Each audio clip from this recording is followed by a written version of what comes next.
সুন্দরী ছাত্রলীগ নেত্রীরা এখন সাইবার যোদ্ধা।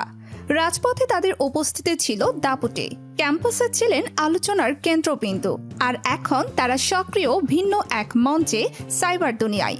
একসময় বিশ্ববিদ্যালয় ও কলেজ রাজনীতিতে যারা ছিলেন সামনে, আর তাদের মধ্যে কয়েকজন নারী নেত্রী ছিলেন সুন্দরী হিসাবে খ্যাত। তাদের নেতৃত্বের স্টাইল, মিছিল, মিটিংয়ে উপস্থিতি, স্লোগান সবই ছিল চোখে পড়ার মতো। কিন্তু সময়ের সঙ্গে রাজনীতির বড় একটা অংশ এখন সোশ্যাল মিডিয়ায় স্থানান্তরিত। এখন কোথায় তারা?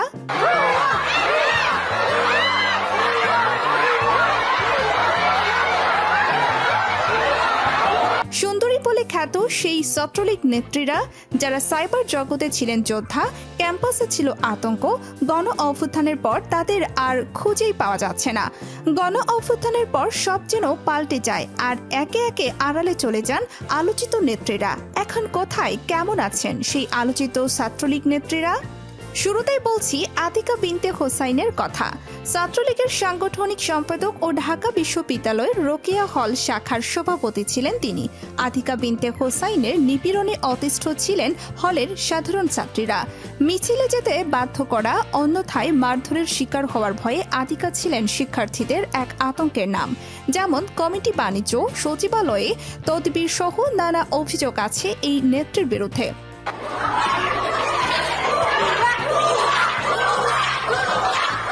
তবে গত বছর 17 জুলাই রাতে ভুয়া দুয়াধ্বনি ও হালকা উত্তম মধ্যম দিয়ে আতিকা সহ ছাত্রলীগের 7 নেত্রীকে রোকেয়া হল থেকে বের করে দেয় সাধারণ শিক্ষার্থীরা।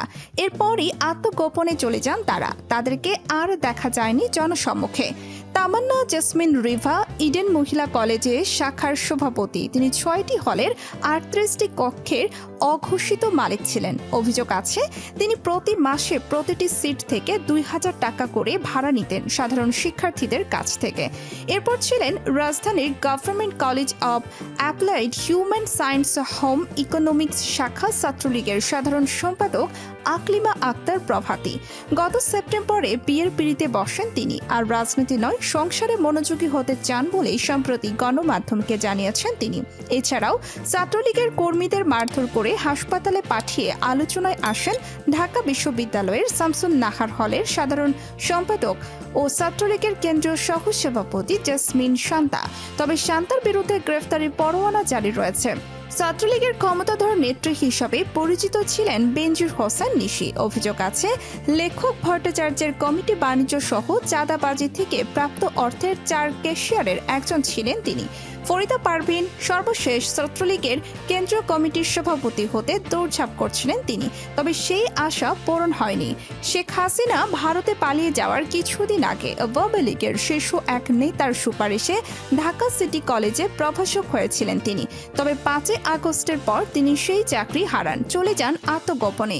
সেলিনা আক্তার শেলি ঢাকা বিশ্ববিদ্যালয়ের অধিভুক্ত বেগম বদরুন্নেসা সরকারি মহিলা কলেজ ছাত্রলীগের সভাপতি ও কেন্দ্রীয় উপপরিবেশ বিষয়ক সম্পাদক ছিলেন। কলেজের অঘোষিত শাসক, তার কথাই যেন চলত ক্যাম্পাসের সবকিছু। যারা একসময় রাজনীতি আর সাইবার যুদ্ধে ছিলেন আলোচনার শীর্ষে, আজ তারা আত্মগোপনে। ইতিহাসের আদালতে তাদের স্থান কোথায় হবে তার নির্ধারণ করবে সময়ই। আপনারা কি মনে করেন, এই নেত্রীদের কি ভবিষ্যতে আবারও রাজনীতিতে ফিরে আসা উচিত, নাকি ছাত্রদের ক্ষোভই তাদের চূড়ান্ত রায়? কমেন্টে জানান।